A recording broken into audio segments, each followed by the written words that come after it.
Sa gitna ng kontrobersya sa flood control projects, hinimok ni Pangulong Marcos Jr. ang mga bagong opisyal ng League of Provinces na magsilbing konsensya ng bayan at isiwalat ang anumang anomalya sa mga proyekto ng gobyerno.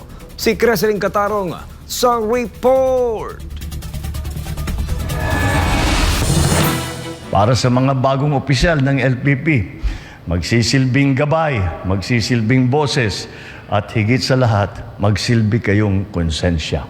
Ito ang panawagan ng Pangulo sa mga gobernador sa kanyang talumpati sa ginanap na oath-taking ceremony ng bagong hanay ng mga opisyal ng League of Provinces of the Philippines na ginanap sa Palasyo ng Malacanang nitong Miyerkules. Binigyang diin ni Marcos Jr. na ang pondo ng bayan ay nararapat lamang gamitin para sa kapakanan ng mamamayan at hindi para sa pansarili o pampulitikang interes. Ang panawagang ito ay kasunod ng pagbubunyag ng mga anomalya sa ilang flood control projects ng Department of Public Works and Highways, kabilang ang mga ulat ukol sa ghost projects o proyektong hindi naman talaga na ipatupad. Dahil dito, iniutos ng punong ehekutibo ang isang masusing investigasyon sa naturang issue.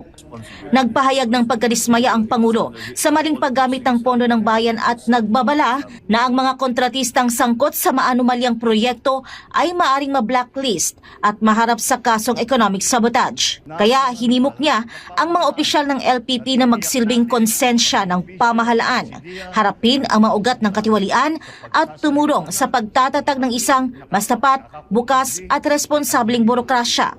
Kaya't hinihikayat ko kayo, paglingkuran natin ng buong katapatan ng sambayanan.